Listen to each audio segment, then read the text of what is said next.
ओम श्री परमात्मने नमः। ओम नमो भगवते वासुदेवाय। ओम नमः शिवाय। अध्याय 6 की पावन कथा में हम आज सुन रहे हैं समुद्र में स्नान की विधि। महादेव जी देवी पार्वती से कहते हैं कि हे देवी, सोमनाथ के दक्षिण भाग में त्रिभुवन विख्यात पद्मक नामक तीर्थ है जो सभी पापों का नाश करने वाला है। पहले सोमेश्वर के समीप शोर कराकर मन ही मन मेरा चिंतन करते हुए उस तीर्थ में अपने केश डाल दें।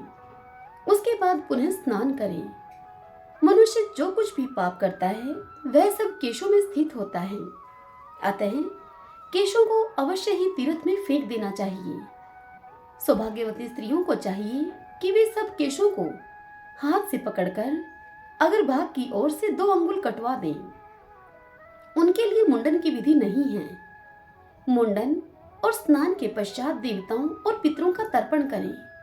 सभी तीर्थों में मुंडन और उपवास की विधि है। जो पर्व का दिन छोड़कर और किसी समय प्रभास क्षेत्र में बिना मंत्र के स्नान करता है वह उसका पुण्य फल नहीं पाता। बिना मंत्र के, बिना पर्व के और बिना शोर कर्म किए हुए समुद्र जल का स्पर्श नहीं करना चाहिए। निम्नांकित मंत्र का उच्चारण करके सागर के जल का स्पर्श करना उचित है। ओम नमो विष्णु गुप्ताय विष्णु रूपाय ते नमः। सानिध्यये भवदेवेश सागरे लवणांभसी। अर्थात हे समुद्र देव, तुम भगवान विष्णु से सुरक्षित हो, तुम्हें नमस्कार है। तुम साक्षात विष्णु के स्वरूप हो, तुम्हें नमस्कार है। हे देवेश्वर, हे विष्णु, आप इस क्षीरसागर के जल में मेरे समीप स्थित हों। यूं कहकर तीर्थ से भी मानव नदीपति समुद्र के जल में स्नान करे। फिर श्रद्धा युक्त होकर तिल मिश्रित जल से देवता, मनुष्य और पितरों का तर्पण करे। सहस्त्रों जन्मों में मनुष्य जो पाप करता है उसे एक बार समुद्र के जल में नहाकर वह नष्ट कर देता है। ब्रह्मा जी ने समुद्र से कहा है कि हे सागर, जब तक लोक में तुम्हारी स्थिति रहेगी, जब तक आकाश में सूर्य, चंद्रमा और नक्षत्र बने रहेंगे, तब तक पूर्वज तुम्हारे खारे जल के अमृत से तृप्त होंगे। जो मनुष्य शुद्ध चित होकर प्रतिमास तुम्हारे जल में स्नान करेगा उसे प्रतिदिन पुंडरीक यज्ञ का फल प्राप्त होगा। श्री सोमनाथ तथा समुद्र के बीच की भूमि में जिनकी मृत्यु होगी वे पापी रहे हों तो भी वे निष्पाप होकर स्वर्गलोक में जाएंगे। हे महादेवी, समुद्र के भीतर 5 करोड़ शिवलिंग हैं जिन्हें समुद्र ने इस मनवंतर में अदृश्य कर दिया है।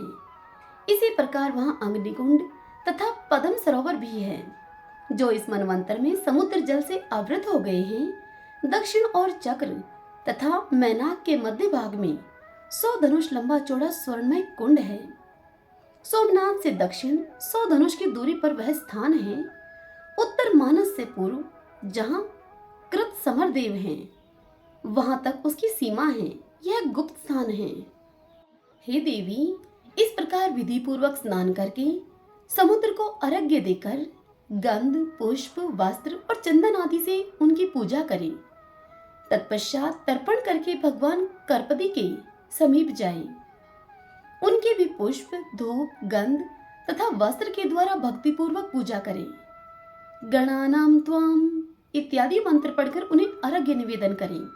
शूद्रों को अष्टाक्षर मंत्र गम गणपते नमः इस मंत्र का उच्चारण करके अर्घ्य देना चाहिए। तदंतर सोमनाथ जी के समीप जाएं। उन्हें विधि से स्नान कराकर शतरुद्री का जाप करें। रुद्र पंचांगों का तथा अन्य रुद्र संहिताओं का भी जप करना चाहिए। दूध, दही, घी, मधु और इक्षुर रस से सोमेश्वर को नहलाकर उनके अंगों में कुमकुम का लेप करें। उसमें कपूर, खस और कस्तूरी को भी मिलाए रखना चाहिए। इसके बाद सुगंध युक्त चंदन और फूलों से पूजा करें। नाना प्रकार के धूप निवेदन करके उन्हें वस्त्र से आवेष्टित करें। तत्पश्चात उत्तम नैवेद्य अर्पण करें और इच्छा अनुसार स्तुति करें। साष्टांग प्रणाम करके गीत वाद आदि का आयोजन करें। धर्म कथा सुने और भगवान की परिक्रमा करें। तदंतर ब्राह्मणों, तपस्वियों, दीनों, अंधों, कंगालों तथा भिक्षुकों को अपनी शक्ति के अनुसार दान दे। उस दिन उपवास करना चाहिए। जिस दिन पहले पहल मनुष्य सोमनाथ का दर्शन करे, उस तिथि को 1 वर्ष तक भक्तिपूर्वक उपवास करे। यूं करके मनुष्य अपने जन्म का फल पा लेता है। माता और पिता के कुल का वह उद्धार कर देता है। सोमनाथ का दर्शन करने से सब पापों का नाश हो जाता है। अतः 7 जन्मों तक कभी दुख, दारिद्र्य और दुर्भाग्य की प्राप्ति नहीं होती। सोमनाथ के प्रति भक्ति बढ़ती है। पहले दूध से स्नान कराकर फिर जल से स्नान कराना चाहिए। जो मनुष्य मध्याह्न काल में और संध्या के समय सोमेश्वर शिव की आरती का दर्शन करते हैं, वे फिर इस संसार में जन्म नहीं लेते। यह सुनकर देवी पार्वती ने पूछा कि हे भगवान, प्रभास क्षेत्र में सरस्वती नदी कहां से आई है? तब महादेव जी ने पार्वती से कहा कि देवी सुनो, हरिणी, वज्रणी, नयूंग, कपिला तथा सरस्वती, इन 5 स्रोतों से युक्त सरस्वती नदी इस क्षेत्र में प्रवाहित होती है। एक समय देवादिदेव भगवान विष्णु ने सरस्वती से कहा कि हे कल्याणी, तुम पश्चिम दिशा में सार समुद्र के समीप जाओ और बड़वा नल को वहीं ले जाकर डाल दो। इससे सब देवता निर्भय हो जाएंगे। तब देवी सरस्वती बोली कि प्रभु, मैं स्वतंत्र नहीं हूँ, मेरे पिता विद्यमान हैं, मैं उनकी आज्ञाकारिणी पुत्री हूँ। ब्रह्मचर्य व्रत का पालन करने वाली कुमारी हूँ मैं। पिता की आज्ञा के बिना एक पग भी नहीं कहीं जाऊंगी। तब भगवान विष्णु ने ब्रह्मा जी के समीप जाकर उनसे कहा कि हे देवेश्वर, आप देवताओं का यह कार्य सिद्ध कीजिए। उनके यो कहने पर ब्रह्मा जी अपनी सुकुमारी कन्या से बोले, हे देवी सरस्वती, तुम भय से व्याकुल हुए उन सब देवताओं की रक्षा करो। तब सरस्वती बोली कि पिताजी, आपकी आज्ञा से मैं निश्चय ही वहां जाने के लिए उद्यत हूँ, परंतु यह भयंकर बड़वानल मेरे शरीर को जला देगा। इसके सिवा इस समय भूतल पर कलयुग आया है, अतः कलयुग के पापाचारी मनुष्य मेरा स्पर्श करेंगे। तब ब्रह्मा जी ने सरस्वती से कहा कि हे बेटी, यदि तुम पापी जनों से भरी हुई इस पृथ्वी का स्पर्श करना नहीं चाहती, तो पाताल में स्थित होकर इस बड़वानल को समुद्र में ले जाओ। जब बड़वानल का ताप अधिक हो जाए, तब पृथ्वी को फोड़कर प्रत्यक्ष हो जाना और पूर्व वाहिनी होकर प्राची सरस्वती के नाम से विख्यात होना। महादेव जी देवी पार्वती से कहते हैं कि हे पार्वती, ब्रह्मा जी का यह उपदेश सुनकर देवी सरस्वती अपने तेज से संपूर्ण जगत को प्रकाशित करती हुई चली। उस समय अपने पीछे पीछे आती हुई गंगा जी से सरस्वती ने कहा, हे सखी, अब मैं पुनः कहाँ तुम्हारा दर्शन करूंगी। यह सुनकर गंगा जी ने बड़े ही स्नेह भरी वाणी में सरस्वती को उत्तर दिया कि हे सुवर्ते, पश्चिम में जाती हुई तुम जब जब पूर्व दिशा की ओर मुख करके देखोगी, तब तब मुझे अपने समीप खड़ी हुई पाओगी। वहां मैं सब देवताओं के साथ तुम्हें दर्शन दूंगी। तब उन्होंने गंगा जी से विदा लेकर कहा कि हे भद्रे, अब तुम अपने स्थान को जाओ, मुझे पुनः तुम्हारा दर्शन प्राप्त हो। इसी प्रकार सरस्वती ने यमुना, गायत्री और सावित्री आदि सखियों को भी विदा किया। तदंतर देवी सरस्वती हिमालय पर्वत पर आकर एक पाकड़ के वृक्ष से नदी के रूप में प्रकट हुई और पृथ्वी पर उतरी। उस समय पुण्य शलीला सरस्वती देवी की ब्रह्म ऋषिगण स्तुति कर रहे थे। बड़वानल को लेकर वह नदी बड़े वेग से चली और पृथ्वी फोड़कर पाताल में प्रवेश कर गई। कहीं कहीं मृत्युलोक में भी प्रत्यक्ष हो जाती थी। इस प्रकार पाताल मार्ग से समुद्र के निकट गई। खदिरा मोद नामक वन में पहुंचकर सरस्वती ने समुद्र को देखा और बड़वानल को लेकर समुद्र के समीप जाने का विचार किया। जब वह दक्षिण की ओर मुख करके प्रस्थित हुई, उसी समय वेदों के पारंगत विद्वान 4 महर्षि प्रभास क्षेत्र में आए। उन महर्षियों के नाम इस प्रकार हैं: हिरण्य, वज्र, नियोंक और कपिल। ये चारों तपस्वी थे। उन्होंने अलग अलग स्नान करने के लिए सरस्वती का आह्वान किया। इतने में ही समुद्र भी सहसा सरस्वती के सम्मुख उपस्थित हुआ। तब सरस्वती ने 5 धाराओं में विभक्त होकर उन सबको संतुष्ट किया। इससे इस पृथ्वी पर उसके 5 नाम विख्यात हुए: हरिणी, वज्रिणी, नियुंक, कपिला और सरस्वती, ये पंच स्त्रोता सरस्वती अपने भीतर जलपान और स्नान करने से मनुष्यों के 5 महापातकों का नाश करती हैं। 1 सप्ताह तक वहां उपवास, जप, होम, स्नान और जलपान करने से वह सब पापों का नाश कर देती हैं। सरस्वती अपने भीतर आचमन और स्नान करने पर मनुष्यों की घोर ब्रह्म हत्या तथा कपिला मदिरापान रूप महापातक का नाश करती हैं। नियुंक नदी में स्नान करके पुरुष चोरी के महापातक से मुक्त हो जाता है। वज्रिणी नदी का जल पीने से गुरु पत्नी गमन रूप महापातक नाश होता है। हरिणी नदी 7 दिनों तक स्नान करने से संसर्ग जनित महापातक का अपहरण करने वाली है। इस तरह से 5 धाराओं में विभक्त सरस्वती नदी सब पातकों का निश्चय ही नाश कर देती हैं। तदंतर उन्हें बड़वानल को लेकर देवी सरस्वती समुद्र के समीप स्थित हुई। बड़वानल ने उठती हुई तरंगों से युक्त समुद्र को देखकर देवी सरस्वती से पूछा, हे भद्रे, यह क्या है? सार समुद्र मुझसे डरता क्यों है? देवी सरस्वती ने हंसकर बड़वानल से कहा कि हे अग्नि, तुमसे कौन भयभीत न होगा।